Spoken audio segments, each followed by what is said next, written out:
Peace and blessings, peace and blessings. Shout out to my YouTube, Instagram, and my Facebook family. My brothers of the clergy, we need to talk. My imams, my priests, my pastors, my rabbis, can we talk?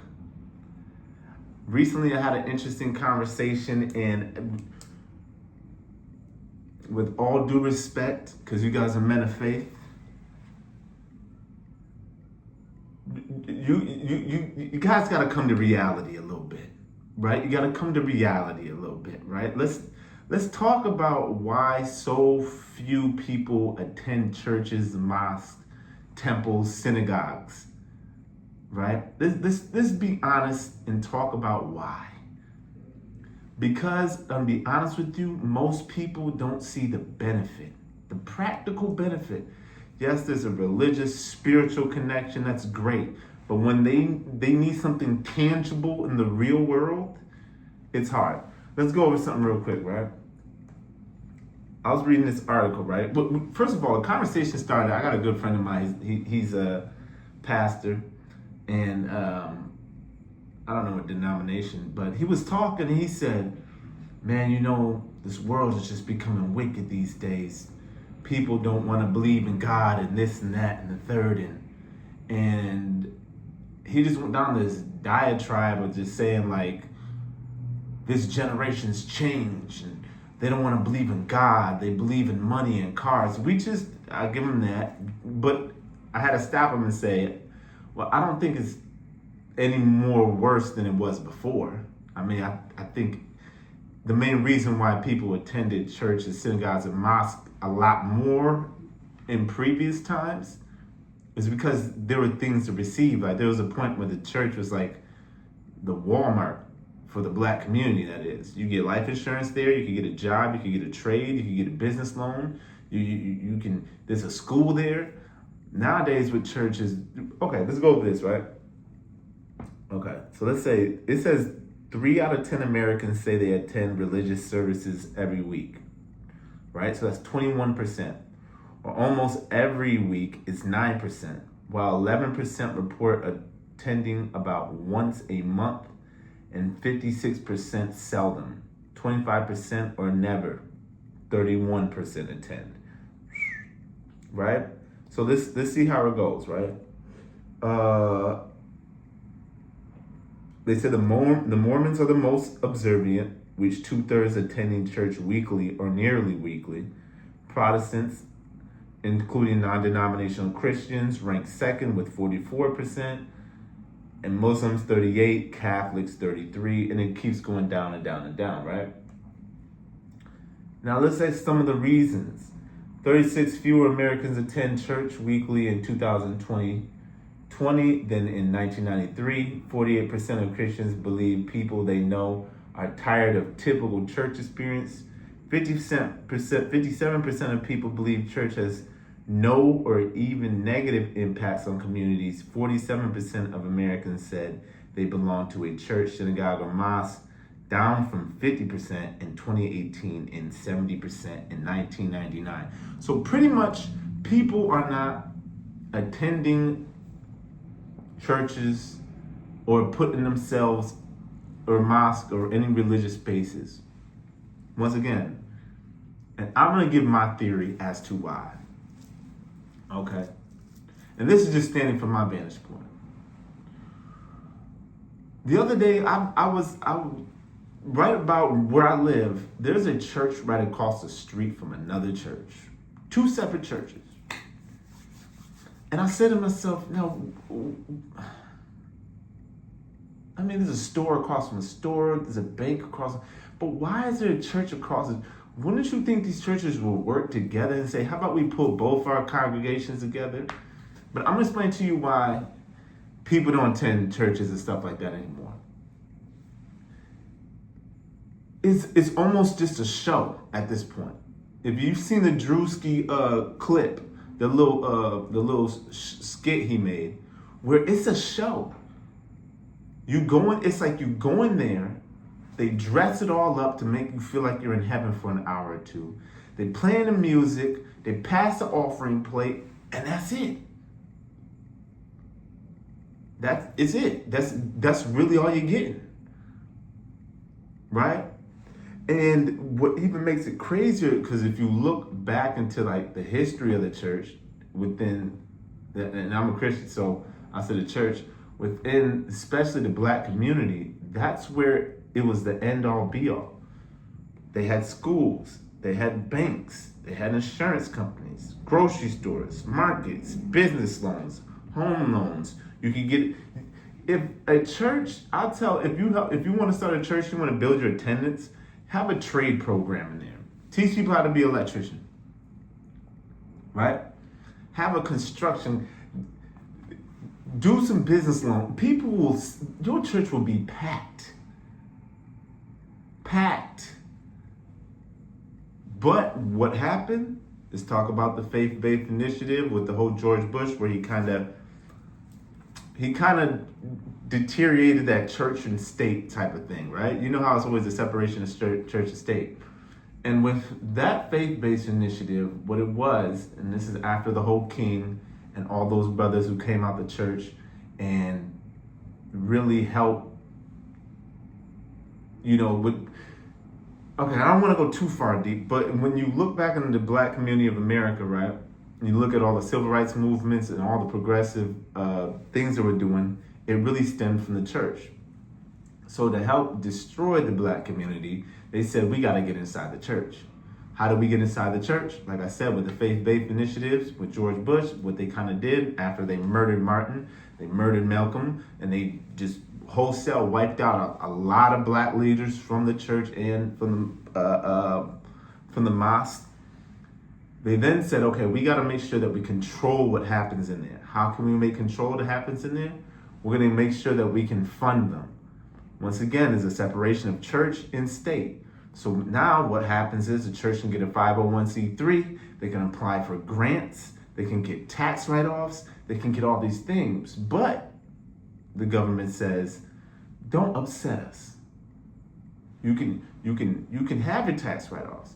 You can take out grants and loans and have mortgages and whatnot to build your giant churches, but just don't start organizing and protesting. Just don't do that. And so with that being said, what ends up happening is the church. Before you could go, like I said, a brother would need a job, you could go to the church, they will help you get a job. Whether it needs some skills, whether you need a loan for schooling, do you need a loan to build a business? What do you need? That the church will pile of money together. We have a business mind within the community. You have to give people tangible things. It's not that anybody's less religious. It's just no point. How comes there's a joke in every beaten community, every economically devastated community, the more churches you find. It's church, liquor store, church, liquor store, church, liquor store, church. And it gets to a point to where it's like,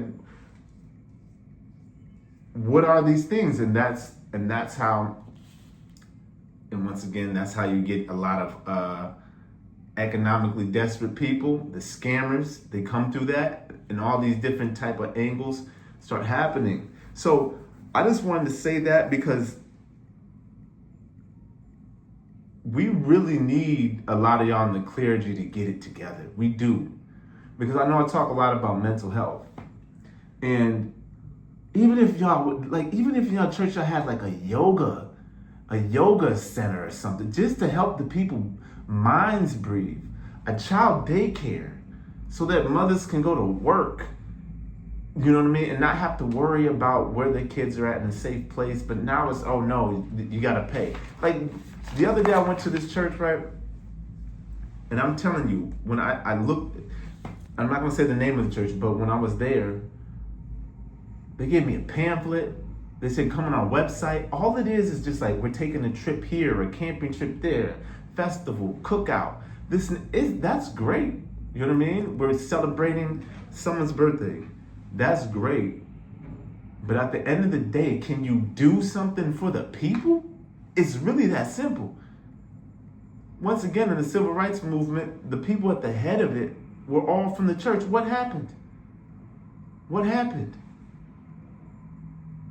But then you go to a church and they say, hey, we don't want to bring politics here. No. We ain't going to bring politics. But as soon as somebody's running for governor, mayor, whatever, where's the first place they go to? The black church. What's happened? So a lot of y'all brothers in the clergy want to say, oh, the people are wicked, get back to God. I'm all with that. But they got to have something to come to.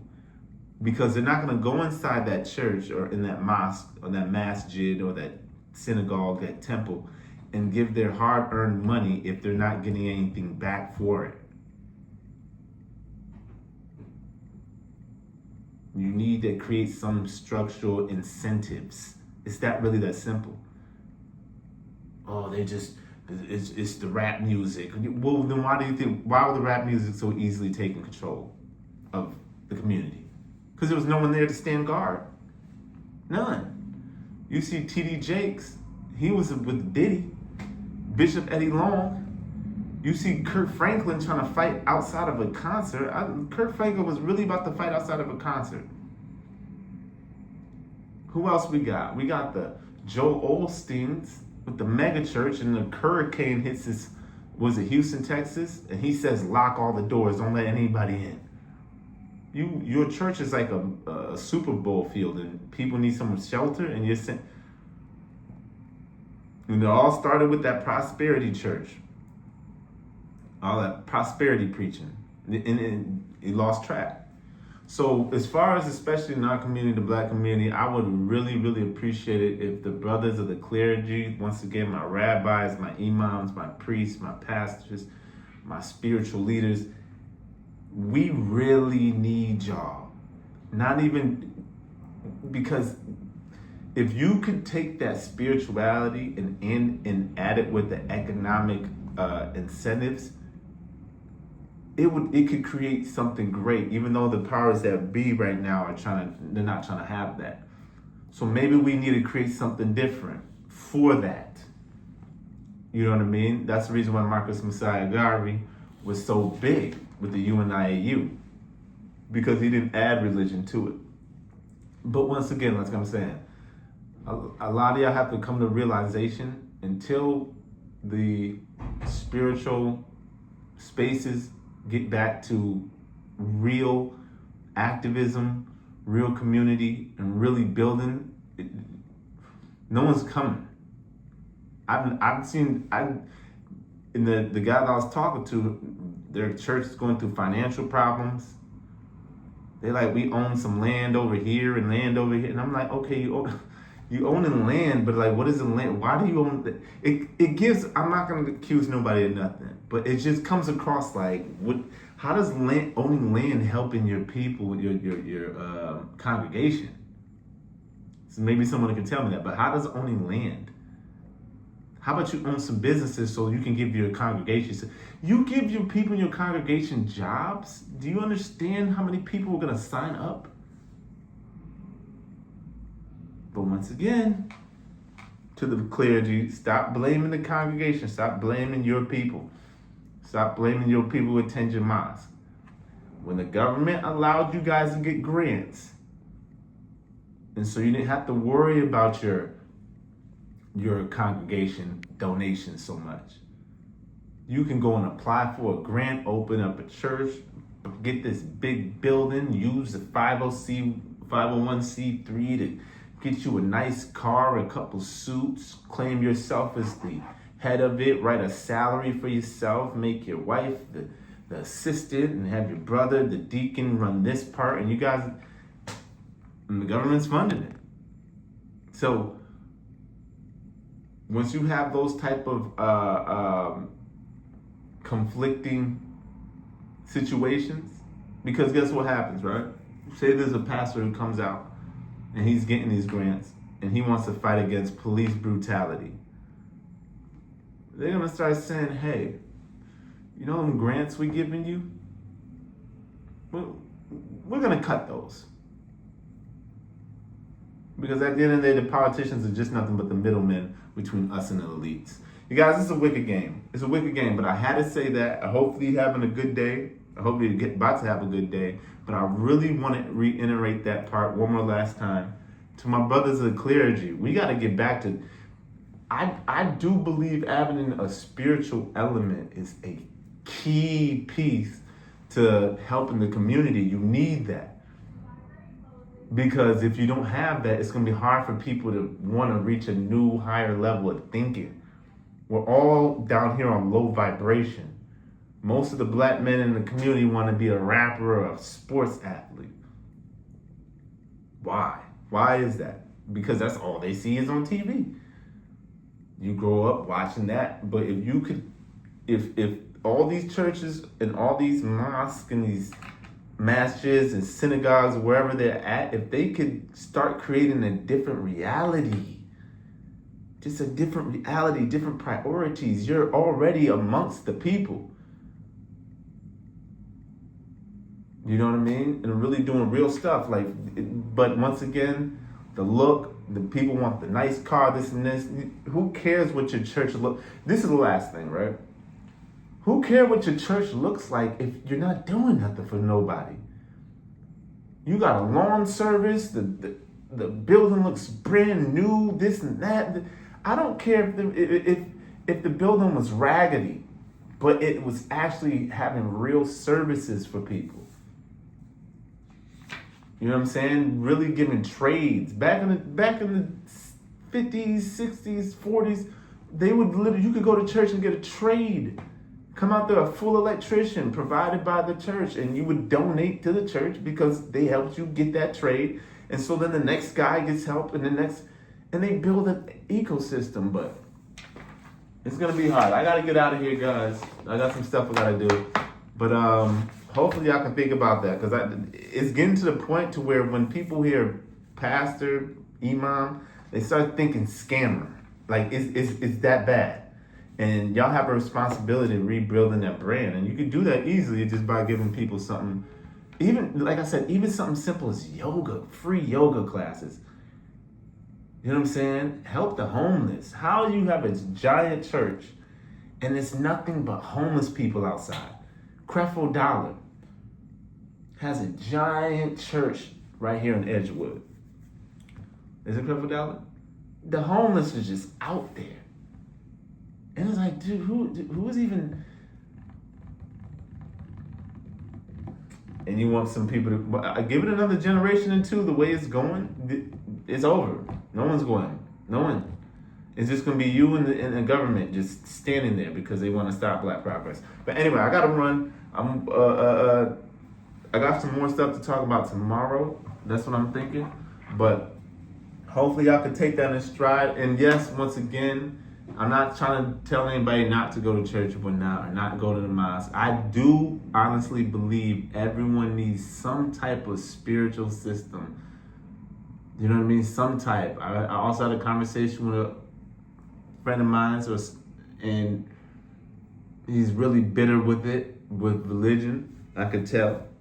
Or with some type. I said, man, just get some type of spiritual structure in your life. You don't want to be out here just working on your own muscle and your own mindset, because you're human at a certain extent. You want to make sure that you have something to hold on to when times get hard. Because a lot of us out here crashing.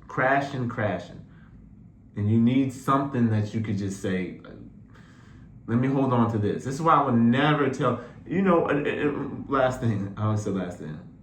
I meet a lot of people who, I was in that point where I would really negative looking at religion. But for me, knowing how hard it is with this world, if that's what somebody needs to get through life, I'm with it. You know what I'm saying? If that makes them a better person, I'm with it. I understand we can get into, well, did this really happen? Did this really happen? I know we can get into them conversations, but if someone is a better person at the end of the day because they believe there's a man in the sky on a big chair saying, don't do it, good. Because a lot of people out here are losing their minds. But anyway, I gotta run. You already know the slogan, chase knowledge, don't chase money, peace, love, positivity. My brother of the clergy, please, y'all gotta clean this. It's a mess. All right, it's a mess. But that's what life is about, we fix it. All right, see y'all.